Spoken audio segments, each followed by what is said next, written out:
大家好，這段要跟大家說明多媒體平台退取使用教學。如果大家有這些症狀，玩不動了，則可以到退取看別人怎麼玩。由於打開連結會有別人的頭像，就是肖像權，所以我用圖片跟文字來跟大家解說。大家看一下圖片就可以知道是什麼意思。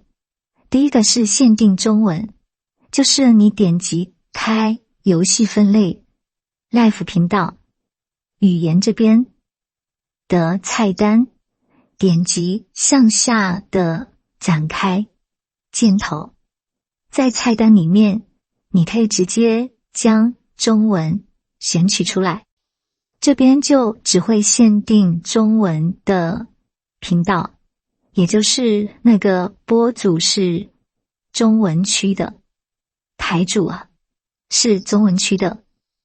再來就是右下角的設定這邊，這一個齒輪點擊它，點擊進階，將這兩項關閉掉。低延遲的意思就是不經過緩衝，直接將串流的編碼做解壓縮，然後播放。那勸大家不要用低延遲，最好是做一下緩衝。所以說把它切換到 off 關閉。迷你播放器的意思就是你離開當前的頻道，還沒有進入另外一個人的頻道，它會使用一個迷你的播放器。我是覺得沒有必要，有點煩，你還要關閉，點擊關閉，所以直接將這個地方切成 off。那這兩個就也不需要切成 off。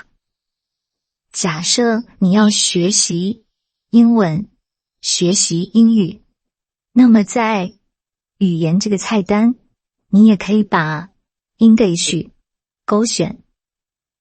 這個是這樣用的，就是說不是每個遊戲像 LOL 或者是 TFT 或者是 CS 24小時都有人在玩，沒有。有的遊戲它根本沒有中文的人在玩，或者是只限定在晚間的時候才有中文頻道，但是平常時沒有人開，比較偏冷門的遊戲。但是你使用英語的話 English， 那應該還有人在玩。如果你有那個需要的話，就可以把這個勾選。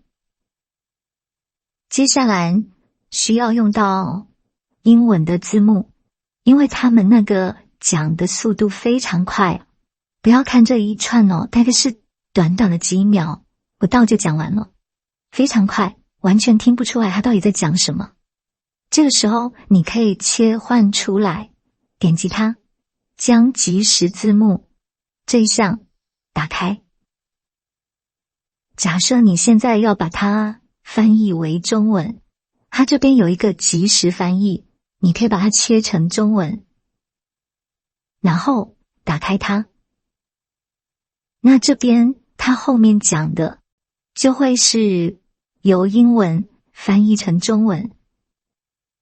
還有一個操作就是這邊這一個畫面的品質，有一種情況就是你不是專注在看頻道，就是你在弄東西，只是你想打開這個頻道，看這個台主，看這個播主到底在幹什麼東西。那麼你不要使用最高的品質，你可以使用480或者是720。因為你是使用筆電的話，或者是手機，當然你用桌機也超多，你越高品質它那個越耗電，因為你不是這麼的專注在看，你在用別的東西，只是你不想離開當前的頻道，那麼你就把它的品質下降到 720p 或 480p， 因為有的时候是不需要看到畫面，就聽聲音而已就 OK 了，那麼你就不需要用到這麼好的畫質。好的，那這一段的說明就到這邊。謝謝大家耐心觀看此段說明，支持我這個頻道，記得按讚及訂閱，參與留言與回復。謝謝大家。如何資助我這個頻道？你可以使用超級感謝或加入，任何 donate 都可以。謝謝。